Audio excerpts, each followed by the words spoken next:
Good morning. Welcome again to Morning Devotions, and thank you again for our time together. Looking forward to seeing you in the services tonight. Tonight, I'm going to begin a series in the Friday night services that will probably take us down to the end of the year on prophecy, eschatology, what's next in God's prophetic calendar. I don't have a name for it yet. But tonight, I'm going to begin to teach you on why it's so important that we study biblical prophecy, and then we're just going to launch this whole great series. I look forward to seeing you there. But right now, let's come back to 1 Chronicles chapter 27, beginning with verse 32. You've often heard me talk about great men of faith with family train wrecks. Well, David was also one of those great men of faith with family train wrecks. You look at all the trouble that his sons caused him. But now take a look at why. Verse 32.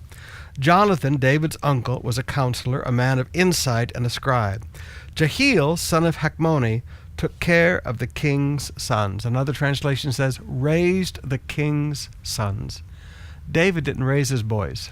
His boys had a male Yahya, Jehiel, son of Hakmoni. Now, brothers and sisters, straight talk. If you want your kids to be like you have to raise your own kids. You have to spend time with them from the time they're born. Their personalities are formed by the time they're 3 years old.